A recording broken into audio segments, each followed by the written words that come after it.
sir.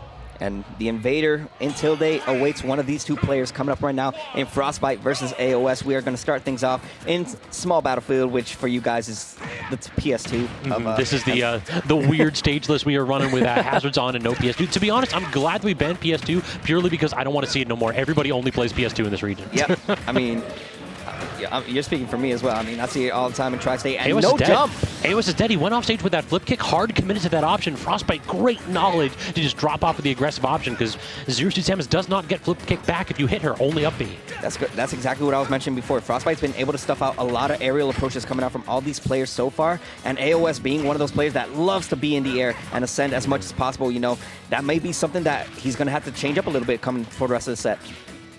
Just runs and tries to get the grab. Up B a little bit preemptively, but he always has that really nice flashy fastfall through those platforms. I really dig that from Frostbyte. He's been showing that all night. No, Frostbyte's been doing an amazing job just catching every single option possible. And once again, the fair off stage, not going to get the punish. Kept his double jump too, very, very smart. Like these characters with exploitable recoveries, that's exactly what you have to do. Guard your resources jealously. All right, and we're at a stalemate until you land in front of the down smash of ZSS and get punished hard. Frostbyte literally ran across the entire stage like, I'm going to parry this, and then he just forgot to hit shield or mistimed it ever so slightly. AoS with the appropriate punish. Yeah, and I think that's going to be, you know, a key factor as well. I don't know how familiar these two guys are with each other, but one thing's for sure is just player knowledge. Understanding what exactly your opponent does, their flaws in gameplay, and their also, you know, what they're able to do. Just like that back air, that's something as well. I mean, as much as we talk about how much you know the player, it's also about how much you know the character. And that back air is something you really have to be careful with if you're going against Roy. Yeah, just you don't want to go for those committal options when you're in such a vulnerable spot at that kind of percentage, because this character kills easy. Bouncing off the shield, and all you can get is a little weak pool noodle of the tip of Roy's sword on those hitboxes. But a little bit of damage. ZSS trying to go ahead and press it to the corner, but Frostbyte bursting out with that string and keeping the pressure up. It's kind of like you said, Gabe. Like it's these air-to-airs that Frostbyte is just consistently winning, and AoS's jump-ins haven't been productive. And we've seen it already last time. These two already played in winter semi, so they have a good understanding of each other already, at least for today. And I mean, AoS taking it in Game 5 over Frostbyte last time, but if you're going to play like that, I mean, Frostbyte might as well just run away with it, but as I mentioned before, AoS loves to go for those cheeky dares and just cheesy dares? I hear you. That's it. I was going to say cheesy or cheeky, either or. I didn't even know what to say, but it doesn't even matter, man. Up tilt takes the stock over ZSS, and a dominant Game 1 coming out from Frostbyte. Yeah, full stock lead. It felt like he just has a game plan that AoS has yet to adapt to. AoS, a player that's, I don't want to say can be stubborn, but he definitely has a game plan that he trusts. And sometimes you have to worry if that trust is misplaced. Sometimes you have to worry if the adaptations come a little bit too late. And right here, I feel like we just saw the air-to-air constantly coming out, constantly going in Frostbyte's favor, but AoS failed to try to play a more grounded style. Yeah, one thing I've been noticing just from AoS in general is like he's not really converting these combos. He's getting 1-2s here and there, but he's not really, you know, extending those combos as far as, you know, ZSS is capable of doing. But every single time you give Frostbyte the chance to get in the face, he takes full advantage, and now 49% in the first 10 seconds. It also, it feels like just the margin for error is just so much in Frostbyte's favor here, because all he needs to do is wait for AoS to whiff these moves. Like a couple times we've had those, I think those two grabs were just whiff Zers, and look at the damage now. 50% lead here for Frostbyte, and it is only going to grow. Yeah, one thing, you know, as much as AoS likes to play in the air, he also has to be very careful and, you know, understand that you're going to get punished if you just go for those kind of call-outs. And, I mean, Frostbyte's been doing a great job understanding that, you know, AoS is going to swing. He's going to continue swinging. If there's one thing everybody in this region knows is that AoS is going to swing. This man loves to do so. But it's like you said, yeah, the Jair getting caught out that first time and not really able to convert with any strong hits so far. Frostbyte, he's getting hit, he's getting damage, but he's not. We're not seeing AoS connect that haymaker that he needs. These runoff bears not connecting. Good no mash. Great no mash there by Frostbyte, recognizing that AoS is trying to set up on him. I respect the option coming out from AoS, but definitely you had the chance to kill. I mean, you saw that he wasn't mashing right there. So, you know, it could have definitely gone for something, but you know what? You're just going to have to live with it. Hindsight, but a back air. Platform drops. Yeah, that ZSS has those. That is an easy, consistent way to get access to that powerful aerial. Dash attack forcing a tech chase, and then nice conversion. What can AoS make out of it? The flip kick, I love that. Even though it didn't work out, even though he's getting shot for it, I still love it. I stand by it. Oh my gosh, he almost died to the last hit of that dancing blade. Why is Roy so crazy, man? Just like the side B, it's like, oh, he's getting a ton of damage. Wait a second, I have to DI for my life. What a way to start off. Oh, and almost getting the read as well. AoS looking really dominant compared to game one, for sure. You know, keeping it pretty even, and now playing center stage, which most of these games have been, if it's not in the air, it's been at the corner, just like so. And it's not a position you want to be in. It feels like Frostbyte just it knows every single time what to do and how to punish AoS's flip kicks out in advantage state. Gets the paralyzer, and then the side B, great string by AoS to claim the stock, and a nice lead here. He isn't in any imminent danger if he doesn't throw on any of those like hard committal moves, but yeah, it's a lot taken right now, but AoS looking pretty dominant. Almost had the edge guard right there going in his favor, but once again, throwing out that there. Yeah, it's pretty safe if you don't allow yourself to get punished, but still, you're throwing out a lot of raw options, and eventually it's going to come back and haunt you. Frostbyte evening it out. Doing a good job of covering landing right there. AoS didn't feel like he was committing too hard on that landing, but it's just Zero Suit Samus's drift isn't that great when you don't have access to flip kicks. So just kind of like wait for Zero Suit to expend that resource and then go ahead and hit him with the punish. Yeah, now with 60% of extra credit to play with, it seems like AoS may have a slight advantage, but Frostbyte fighting hard right now. Weekend of up air goes a little bit unpunished. That can be a bit of an awkward spot for Roy to cover. Back here, but great slide off right there, DI. He keeps getting the awkward footstool hit of flip kick. It never works out for AoS. It's so unfortunate for him. It's like 2 or 3 times in a row that's been punished by Frostbyte. We've seen so many flip kicks so far in this final stock. It seems like, he's just trying to find his way to get that option approach, and it seems like he may be able to do so with the paralyze, but not enough to get the stock. Yeah, that kill screen, never accurate. It always seems like Zero Suit side B, it kills 30% higher than when the kill screen pops up. Oh, there you go. Pulls out a back air, but dangerous spot right there. It looked like AoS was reading Frostbyte's double jump, but instead backs off, just trying to go ahead and chip away, not trying to commit and get forward smash and die. Exactly. Double Zair, is that it? No double jump for Frostbyte. AoS, great adaptation there, game 2. That was a very committal, option to go for Zair twice, and it paid off just due to the fact that Roy doesn't have the best recoveries in the game, and you know what, AoS is going to take that, but he has to be very cautious about the way he goes about these aerial options, because flip kicks every single time, it's just left and right. It feels like that's part of the Zero Suit Samus game plan, though. Trying to use your mobility with flip kick to just put yourself in a position where you can get away from your opponent's pressure. I don't fault him for flip kicking too much. I fault him for flip kicking aggressively onto Frostbyte shield and getting punished 4 or 5 times. That's the problem. You want to use it to get away? Okay, dog, you got that one. You want to use it to get in? Maybe think through a couple times after your opponent swats you down for it. Oh, and Hollow Bastion is going to be the stage pick. I mean, from what I saw last time with these two, they were going to Town and City and Small Battlefield a lot. It seems like AoS finally learned his lesson. Oh, and almost getting the stage spike punish right there on Frostbyte.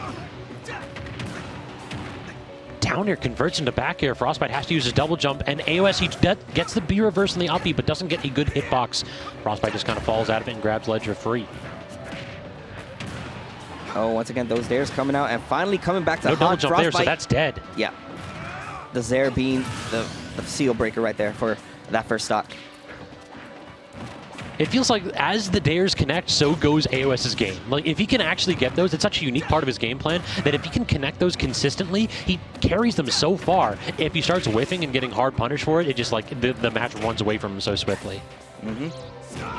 And yeah, like I mentioned before, AoS is somebody that just loves to swing. So if you're going to be in the air with him, just understand that you're putting yourself in a position where you're going to have to contest with him, and Frostbyte contesting very well to get that first stock. Just carried him all the way across the stage from position to position where AoS really couldn't respond. Gets the B reverse on the up B, forcing him off stage. There is no double jump, so the Zair snuffs it out once, but can't get a second conversion. Good try, though, by AoS. Yeah, valiant effort right now from AoS indeed. And now, trying to extend his lead a little bit further. Gonna air dodge back to the ledge is Frostbyte, though. Great get-up attack. I really like that.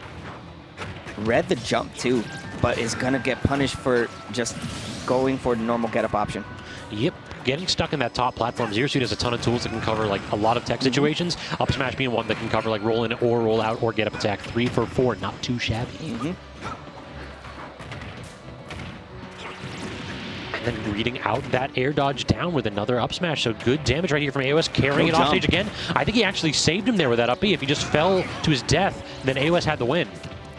Yeah, but it seems like AoS is just going to have to fight a little bit harder. Doing a really good job so far. 85% of extra credit already dealt, but now Frostbyte fighting with authority right now. If AoS loses this game, he's going to be smacking himself in the head right there for giving Frostbyte a second lease on life. This is not a character you want to give additional chances to, nor a player. All right, and now Frostbyte capitalizing as much as possible. 33% off the back. Going to get the parry and extend the damage a little bit more. Please don't get F-Smash into AoS. I feel it in my bones. There's some jank coming here. Yeah, if there's any character that can do it, at least not in this game. At least not in this game. He can do it in game 3. Mm-hmm. That's game 3 going to AoS. Now 1 game away from getting his run back with Tilde, which I know for sure he definitely wants to have once again. He's a proud player in AoS. He definitely likes to prove that once you can beat him once, but then he has that adaptation. Mm-hmm. Yeah, now Frostbyte just shaking his head a little bit. It seems like we're going to get Smashville as the counter pick stage, which definitely heavily favors. I mean, both these characters do phenomenally well in this stage, but Roy just swings and he'll kill you fairly early. It's Zero Suit Samus. The advantage of the matchup is that Zero Suit Samus can run. She can use flip kick to get the heck out of dodge and put herself in a spot where she doesn't have to deal with your nonsense, but you can't run away from that. Good God, the down air by Frostbyte with a 0 to death starting this off on what could be his tournament game. That was a hot start, no pun intended, coming out from Frostbyte. And I mean, that's going to be the difference maker, you know, coming into the rest of the set. And depending on what stage we go for game 5, depending if we go there. But it seems like AoS is going to strike back real hard, but 49% of extra credit already dealt. And now, yeah, Frostbyte, with every reason, can just swing. He's got the lead, so why not go ahead and let him know? All right, so AoS now, he has to press a little bit, and that's not a spot you want to be as Zero Suit in this matchup. Again, now the aggressive dare starting to get called out by Frostbyte. Back air just fading back as Frostbyte. His spacing is on point, trying to give AoS space in return for stage control. Frostbyte's been doing a really good job just avoiding all these extended combos coming out from AoS. And once again, the Paralyzer comes out, but nothing coming of it for AoS. And now just trying to extend that aerial combo game is AoS, but not going to last for too much longer, but gets the berry up B. I was waiting for that balloon to like play a factor there and interrupt that combo. Every single time I heard the balloon pop, I'm like, oh no, is he going to fall out because of that? You can never tell with multi-hits in this game. Well, right now, 90% of extra credit tacked on, and now AoS seems to be in the driver's seat of this, though. Tagging on damage of his own, and now Frostbyte struggling to get one swing going through. It just feels like the momentum has shifted a little bit. Tries to get the run-through forward tilt, a good hit, but not really able to make it too much out of it. Again, just retreating away from AoS's aggression, taking space, and then immediately tossing out the hitbox where it needs to be. Frostbyte looking to take a commanding lead. Yeah, good tech chase opportunity right there. Yeah, he had the chance to capitalize on it, but it doesn't even matter. You know, 35% of extra credit dealt already on AoS's final stock of this game 4. And a good recovery option coming out from Frostbyte, just avoiding, you know, AoS, which is dire if you want to be in a platform, because you are just asking yourself for a death sentence if you are not ready to react with shield.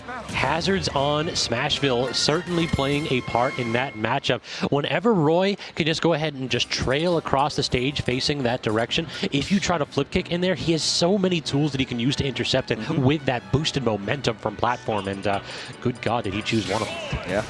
All right, going into game 5 here. So these two players have now played 10 games tonight. No grand finals here. We are just in losers finals. These two players fighting for the opportunity to fight Tilde in grands. And this is where it matters the most, because it is a winner moves on and loser goes home packing in third place scenario. So both these players want to do as much as they can. He tried to go for the jab lock option, but just barely stuffing out is AoS, just slipping past that platform. Zaire cross-up, interesting option. The neutral B not quite paying off, though. Great parries here. Frostbyte, okay, yeah, come on, Frostbyte. I've been seeing that a lot from you MDVA players. You like to wait for the roll in. We like to swang on him. Really, I'd like to see Frostbyte just do like the ZD and react to it. I think that's like one of the big tools in ZD's toolbox that a lot of players haven't adapted to yet, is that he watches players' tech and then reacts to it with the option. A lot of times when you just like fully commit to that, it's like, why? They can just look at you charging and then roll away from it. Yeah, well, pretty even game to start off this Game 5 scenario right now. Both these players playing at the center stage, and most of this game has really just been Frostbyte getting all these grabs going in his favor. But the Paralyzer coming in, and oh my gosh. The mash was on point from Frostbyte. He actually popped out of the Paralyzer just before AoS's up B connects and ends up taking the first stock because of it. This man, you know he's good at Mario Party, don't you? Mm-hmm. Speaking of Mario Party, I hope there's Mario Party tomorrow later on. We got to do that. We got to set that up. Definitely do. All right, intercepting AoS's landing and applying a ton of pressure, and he got the air dodge but couldn't get it. And then this spike coming out from AoS. What a reversal. Yeah, definitely shaking his head after that one is Frostbyte, but you know what? You're going to have to just let it happen. Just go through with it. Just keep fighting. You have the upper edge right now over AoS, and now AoS is doing a tremendous job just spacing out his moves, waiting for his right time to approach it. He's utilizing that Zair as much as possible. Yeah, I think that's such a good tool in this matchup because it is very, very difficult to punish as Roy. You have to like hard commit if you want to go ahead and just beat out the option coming after that by AoS. All right, AoS doing a phenomenal job right now, just keeping it pretty even, just waiting for his time to approach. Frostbyte has really been struggling to just get in ZSS's face. Check in, yeah, AoS, as soon as he ran in, then Frostbyte recognized that he could probably get the check in. Good wait there by Frostbyte. His like delayed tech options have been so sick. Great tech though right there by AoS, dodging the jab in the back air. Oh, no, that's a regrab. What's the punish from it? Nothing. The soft footstool bailing AoS out, and then he gets the spot dodge. Yeah, these are not the right options coming out from Frostbyte, and it may cost him the whole set right now as AoS just pushes his lead a little further, getting the stock. AoS has just decided not to engage. A lot of his options have basically been like -2 on shield or better. He fades back with a lot of these tools, and he dares Frostbyte to try to punish him. Mm-hmm. Yeah, most of the time when you're going against the ZSS, they just want to like pressure your shield, you know, just get in your face as much as possible. And now AoS understanding, you know, he has no reason. He just backed all the way off. He's like, listen, I've got full control here, but I do not want to scrap right now. I want you to come to me. You need to commit first. That is going to be the flaw in Frostbyte's game plan right now, just expecting the ZSS approach, which is probably not going to happen. That's a flip kick, and that is all she wrote. AoS weighting down Frostbyte, wearing his nerves to the fraying point, and then cutting the cord to end it. A valiant effort from both these players, and, you know, a sigh of relief coming out from AoS as well. You know, just playing it really well. He's somebody who loves to swing, as we mentioned before, but then he had to play it passively, understanding this is the only way I'm probably going to extend this lead, or if not, just take the whole game. Game 5, that's where it came down to, just that final stock. I mean, what a run, though, by Frostbyte. It felt like as soon as AoS like adopted that more passive playstyle, as soon as he waited for Frostbyte to commit, it felt like it started to slip away. But until that, really, that last